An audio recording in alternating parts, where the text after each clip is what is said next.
অনেক অগণিত কৃতি ব্যক্তির মূল্যায়ন হয় নাই এবং সেই ধারাবাহিকতা আজ পর্যন্ত বলবৎ রয়েছে। যেই সমস্ত 9 জন শহীদ হয়েছে তাদের নামে স্মৃতি ফাউন্ডেশন বলেন, সরকার বলেন, আজ পর্যন্ত কোনো দৃষ্টান্তমূলক পদক্ষেপ গ্রহণ করে নাই। এবং অতিশয় দুর্ভাগ্যের বিষয় যে এই দেশে স্বাধীনতা যুদ্ধে প্রথম শহীদ হয়েছে, যেই শহীদকে বীর শ্রেষ্ঠ বলে ঘোষণা করা হয়েছিল, সেই বীর শ্রেষ্ঠটি হচ্ছে দাস পার্টির প্রতিষ্ঠাতা জগৎজ্যোতি দাস, যাকে তৎকালীন আপনার প্রবাসী সরকার গেজেট প্রকাশ করেছে। আকাশবাণী, স্বাধীন বাংলা বেতার কেন্দ্র থেকে শুরু করে প্রতিটি সংবাদ মাধ্যম থেকে প্রথম বীর শ্রেষ্ঠ হিসেবে স্বীকৃতি দেওয়া হয়েছে।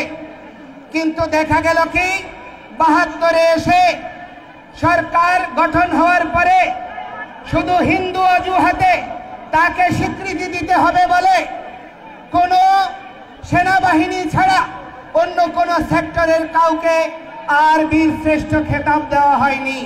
এবং সেই জগৎজ্যোতি দাসের বীর শ্রেষ্ঠ সেই অগাস্টের পরে এবং বিগত 53 বছর ধরে প্রতিটি সরকার যখন বিশ্ব মিডিয়া, বিশ্ব বিবেক চিৎকার করে, বাংলাদেশের মানুষ সোচ্চার হয়, বাংলাদেশের সংখ্যাগরিষ্ঠ জনগোষ্ঠী অসাম্প্রদায়িক, এই অসাম্প্রদায়িক জনগোষ্ঠীর মাঝে বিভিন্ন গণতান্ত্রিক রাজনৈতিক দলগুলির মাঝে ঘাপটি মেরে থাকা যেই সমস্ত উগ্রবাদীরা লুকিয়ে আছে তাদেরকে চিহ্নিত করার সুযোগ থাকার পরেও তাদের দ্বারা নিপীড়ন, নির্যাতন অবর্ণনীয়ভাবে হওয়ার পরেও দৃশ্যমান কোনো পদক্ষেপ কোনো সরকারই গ্রহণ করেনি। শুধুমাত্র হিন্দু জনগোষ্ঠী, সনাতনী জনগোষ্ঠী নিপীড়িত হওয়ার কারণে আজকে 150 ছাত্র সচিবালয়ে ঢুকে যদি পরীক্ষার আপনার পরিবর্তন হয়ে যায়, পরীক্ষাবিহীন পাশ হয়ে যায়, বিগত 5 আগস্টের পরে সরকার পরিবর্তনের পরে যেখানে আন্দোলন হয়েছে সেখানেই স্বীকৃতি মিলেছে, পরিবর্তন এসেছে।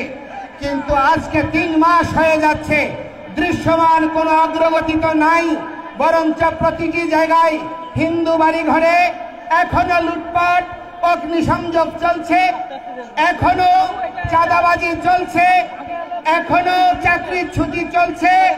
আপনার এই রংপুরে গত 1 সপ্তাহের মধ্যেও চাকরির ছুটি হয়েছে প্রশাসনের উপস্থিতিতেই।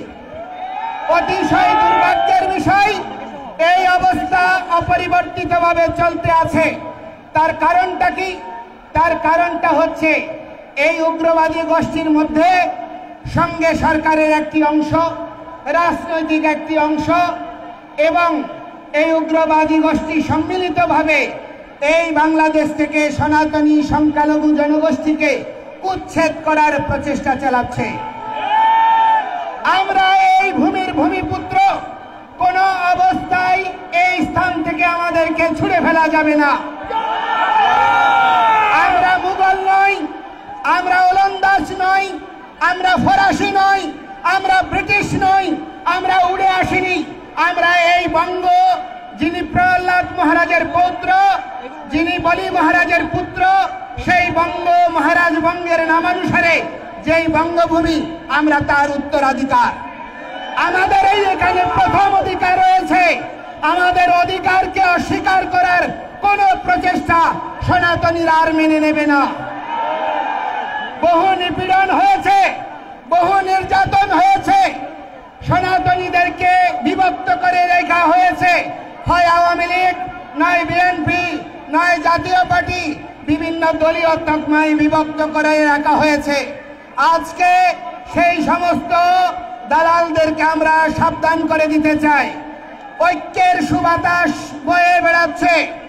এখানে কেউ বিভক্ত করতে চাইলে সে যেই হোক তাকে আমরা ছুঁড়ে ফেলবো। বিভক্তকারীকে আর স্থান দেব না। আপনারা স্থান দেবেন? কোন অবস্থায় আমরা বিভক্ত হব না। ঐক্য পরিষদ, পূজা পরিষদ, জন্মাষ্টমী পরিষদ, বিদ্যার্থী ঐক্যে যোগ দেওয়া, এই অপরাধে আজকে আমাদেরকে দমিত করার প্রচেষ্টা হচ্ছে।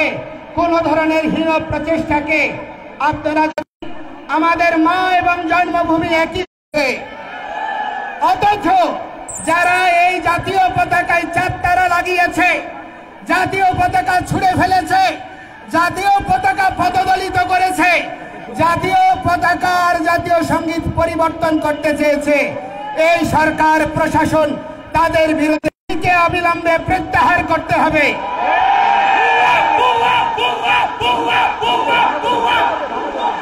আমি বলতে চাই, আমি এই বৃহত্তর রংপুরের সেনাবাহিনীকে আমি কৃতজ্ঞতা জানাই, ধন্যবাদ জানাই। যেখানে যেখানে প্রতিবন্ধকতা হয়েছে তারা তৎক্ষণাৎ ব্যবস্থা নিয়েছে এবং তাদের ব্যবহার ছিল অত্যন্ত মার্জিত এবং সৌহার্দ্যপূর্ণ।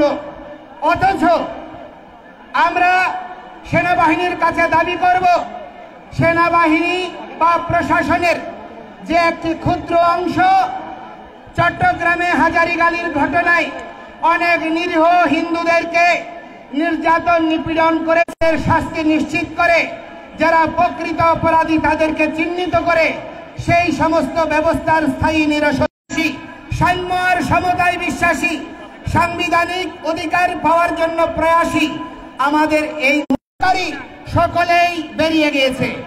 কিন্তু হিন্দুরা তারা বেরোতে পারেনি, তারা এখনো জেলখানায় পড়ছে। 5 দিন 7 দিন আহত হাজারীগলির ঘটনার মানুষ তারা আজকে বিনা চিকিৎসায় কষ্ট পাচ্ছে। মোনা দাস তার স্ত্রীর ওষুধ আনতে গিয়ে তার হাত খুঁয়েছে, তার হাত ভেঙেছে, তার স্ত্রী ক্যান্সার আক্রান্ত 2-1 দিনের মধ্যে মারা যাবে। এই রকম অবর্ণনীয় মানবিক বিষয়েও আমরা কোনো সহযোগ প্রদান করার জন্য দৃশ্যমান ভূমিকা প্রশাসন থেকে পাইনি। আমি চট্টগ্রামের কৃতি সন্তান বিশ্ব নাগরিক ডক্টর মোহাম্মদ ইউনূসকে বলবো, আপনি দেশে পরিবর্তন আনতে চেয়েছেন, আমরাও পরিবর্তনের সমর্থক। আমরা আমাদের যে ধর্মীয় আইন, পারিবারিক আইন এবং সাম্য নিরপেক্ষতার ভিত্তিতে সংবিধানে যদি আমাদের অবস্থান সুনিশ্চিত না হয়, কোনো পরিবর্তন আমরা মেনে নেব না। এবং আমরা বলতে চাই, আমাদেরকে যুক্ত করুন। আমরা অজ্ঞাতবাসে বিরাট রাজ্যে যোগদান করেছেন, তিনি কি এই বাংলার নয়? আমার ধর্মকে নিয়ে কেন রাজনীতিক ট্যাগ দেওয়া হচ্ছে? আজকে আমাদেরকে জঙ্গি বলা হচ্ছে। কারা জঙ্গি? আজকে হামলা করে সমাবেশে আগত আমাদের ভক্তদেরকে হামলা করে তারা প্রমাণ করে দিয়েছে কারা জঙ্গি। আমরা জঙ্গি নই। অথচ কখনো ইসকনকে জঙ্গি দিচ্ছে। আরে ভাই, যেই দেশ জঙ্গি দমনের সারা পৃথিবীতে নেতৃত্ব দিচ্ছে, যেই দেশ এখনো তাদের সঙ্গে জঙ্গি দমনে সহায়ক চুক্তি করে আজকে তাদের সঙ্গে কাজ করছো, যদি জঙ্গি হয় সেই ইসকনের ভক্ত কি করে আমেরিকায় গোয়েন্দা বিভাগের প্রধানের দায়িত্ব নেয়? আজকে রাশিয়া, চায়না এরা একটা ভিন্ন মেরু বাংলাদেশে তাকে জঙ্গি, সন্ত্রাসী, ধর্মান্ধ রূপে প্রতিষ্ঠা করার প্রচেষ্টা করছে। আমরা কি কোনো কেউর ঘরে আগুন দিয়েছি? আমরা কি কেউর ঘরে আগুন দিয়েছি? আমরা কোনো মানুষকে হত্যা করেছি? আমরা কেউর জায়গা দখল করেছি? আমাদের জায়গা নেই, পূজা করার জায়গা নেই। আজকে যেন আমরা অপরাধী, জেলখানায় যেভাবে বন্দি জেরাটপের মধ্যে কয়েদিরা থাকে, ঠিক তদনুরূপ ভাবে আমাদের দেশে কারাগারের মধ্যে যেমন কয়েদি থাকে, সেইভাবে আমরা ওই পাহারার ঘেরাটোপে পূজা করছি, পাহারার ঘেরাটোপে জীবনযাপন করছি। এই রকম আমরা অনিশ্চিত ভবিষ্যৎ চাই না। আমরা বাংলাদেশের বৃহৎ জনগোষ্ঠীর সঙ্গে একই সাথে অবস্থান করতে চাই, একসাথে চলতে চাই, একটি আদর্শিক বাংলাদেশ বিনির্মাণ করতে চাই। এই প্রচেষ্টাকে দুর্বলতা মনে করবেন না। আমি আপনাদের বক্তব্য দীর্ঘায়িত করব না। আমি আপনাদেরকে বলতে চাই, সারা পৃথিবীতে আজকে দেখা যাচ্ছে যে মানুষ মানবিকতার কথা বলছে, সারা পৃথিবীতে অসাম্প্রদায়িকতার কথা বলছে, ধর্মনিরপেক্ষতার কথা বলছে, কিন্তু অতিশয় দুর্ভাগ্যের বিষয় আমার বাংলাদেশে রাষ্ট্র ধর্ম ইসলাম করতে চায়, একটা ধর্মীয় রাষ্ট্র বানাতে চায়, কিন্তু অন্য দেশে আপনার কি করতে চায়, ধর্মনিরপেক্ষ রাষ্ট্র চায়। এই রকম দ্বিচারিতা আমরা সহ্য করতে পারি না। রাষ্ট্রের 4টা মূলনীতি অক্ষুণ্ণ রেখে আমাদের সহাবস্থান সুনিশ্চিত করে যদি আপনারা এগিয়ে না যান, তাহলে এই রাষ্ট্র বিভক্ত হতেই থাকবে। আমি অনুরোধ করব, বাংলাদেশের স্বাধীনতাত্তর সময় থেকে এবং স্বাধীনতার পূর্ববর্তী হোসেন শহীদ সোহরাওয়ার্দী, মাওলানা ভাসানী, শেরে বাংলাকে ফজলুল হক, শেখ মুজিবুর রহমান, জিয়াউর রহমান থেকে শুরু করে সমস্ত ইতিহাস বীরদেরকে যথাযোগ্য মর্যাদা প্রদান করে একটি সংঘবদ্ধ এবং সুশৃঙ্খলায়িত ইতিহাসের দ্বারা একটা জাতি রাষ্ট্র বিনির্মাণ আবশ্যক। এই বিষয়ে আপনাদের সকলকে ভূমিকা রাখতে হবে। আজকে মিডিয়ার এখানে সাবলীল উপস্থিতি আমাদেরকে অনুপ্রাণিত করছে, এই জন্য আপনাদেরকে ধন্যবাদ জানাই। কিন্তু যেই সমস্ত হলুদ মিডিয়া আমাদেরকে দলীয় টেক দেওয়ার জন্য, আমাদের আন্দোলনকে ভিন্ন খাতে প্রবাহিত করার জন্য হীন প্রচেষ্টা করছে, তাদেরকে আমরা বলতে চাই, ক্ষমতা চিরস্থায়ী নয়, ক্ষমতার পথ পরিবর্তন হবে। সেই সময় আপনাদের এই সুযোগ, এই প্রচেষ্টায় আপনার জীবনের কাল হবে। সুতরাং আজকে যদি আপনি অন্য কেউর জন্য গর্ত করেন, সেই গর্তে আপনি একদিন পড়বেন। সাধু সাবধান, সাধু সাবধান। সুতরাং বিভক্ত নই, আমরা আর বিভক্ত হব না, ঐক্যবদ্ধভাবে এগিয়ে চলব। গ্রামে, শহরে, গঞ্জে, নগরে, জেলায়, বিভাগে, প্রতিটি জায়গায় আপনারা এক একটা এই সম্মিলিত সনাতনী জাগরণ জোটের প্রতিনিধি টিম গড়ে তুলুন, এক একটা প্রতিরোধ টিম গড়ে তুলুন, যারা আমাদের মন্দির, আমাদের বৃদ্ধ, নারী, শিশুদেরকে সুরক্ষা দেবে, তাদেরকে নিয়ে কোন রকমের ছিনিমিনিকে প্রতিহত করবে। আমরা কেউ আর মুখাপেক্ষী হব না। আমরা রাষ্ট্রের আইন মেনে, শৃঙ্খলা মেনে আমরা নিজেদের আত্মরক্ষার প্রতিরোধ আন্দোলন চালিয়ে যাব। আপনারা সবাই আমাদের সঙ্গে থাকবেন, আমাদের সঙ্গে থাকবেন, আর আমরা বিভক্ত হব না। আজকে শাক্ত, শৈব, সৌর, দানপত্য, বৈষ্ণব, ব্রাহ্মণ, ক্ষত্রিয়, বৈশ্য, শূদ্র সকলে একাকার হয়েছে। আমি কৃতজ্ঞতা জানাতে চাই আমাদের ক্ষত্রিয় সমাজের সাধারণ সম্পাদক নৃপেন্দ্রনাথ দাস রায়বাবুকে, এই উত্তরাঞ্চলের ক্ষত্রিয়দেরকে। আপনারা খার্তবীর্য, ক্ষত্রিয়রা রাষ্ট্র শাসন করেছে, ক্ষত্রিয়রা পৃথিবীকে ভগবান শ্রীকৃষ্ণ আর শ্রীরামের মতো আরাধ্যকে জন্ম দিয়েছে। আপনারা দুর্বল হবেন না, ঐক্যবদ্ধভাবে অবিভক্ত একটি সমাজের দ্বারা প্রতিরোধ আন্দোলন গড়ে তুলুন। আমরা যেখানে সমাবেশ হবে সকলে যোগদান করুন এবং সুশৃঙ্খলায়িতভাবে আমাদের এই চলমান আন্দোলনকে বজায় রাখুন। আপনারা প্রত্যেকে যার যা সামর্থ্য আছে, অর্থ আছে, তা দিয়ে এই আন্দোলনকে সহযোগিতা করুন। আর বিভক্ত নয়, প্রতিষ্ঠা নয়, আজকে সন্ত সমাজ মাঠে নেমেছে, আপনারা সকলে যোগদান করুন এই প্রার্থনা জানিয়ে।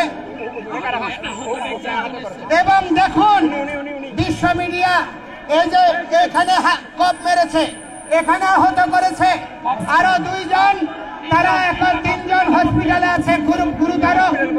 আমরা এর দ্রুততম সময়ে বিচার চাই এবং বলতে চাই, চট্টগ্রামে যারা ইসলামের ভক্তদেরকে, হিন্দুদেরকে ধরে ধরে হত্যার হুমকি দিয়েছে,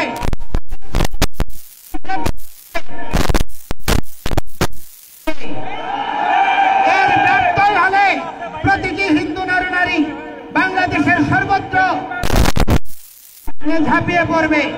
দয়া করে আমাদেরকে সংক্ষুব্ধ করবেন না। আমরা রাষ্ট্র বিনির্মাণে সহযোগী হতে চাই, সুতরাং আমাদেরকে সহযোগিত হওয়ার জন্য সুযোগ দিন। আমরা সবাইকে ধন্যবাদ জানিয়ে আমার বক্তব্য এখানে শেষ করছি। শুভ প্রণাম।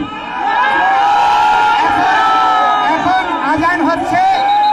আমরা অন্য ধর্মের প্রতি শ্রদ্ধাশীল, কেউ আওয়াজ করবেন না, কোনো স্লোগান দেবেন না, নীরবে এবং শান্তভাবে সকলে যার যার অবস্থানে ফিরে যান এবং যোগদান করার জন্য আইন শৃঙ্খলা রক্ষা বাহিনী থেকে শুরু করে সকলকে কৃতজ্ঞতা জানাচ্ছি। ধন্যবাদ। এবং আমাদের 8 দফা এই আন্দোলন চলমান থাকবে যতক্ষণ পর্যন্ত 8 দফা পূর্ণ না হচ্ছে। আমরা মাঠ ছাড়ব না। অসংখ্য ধন্যবাদ। শুভ প্রণাম।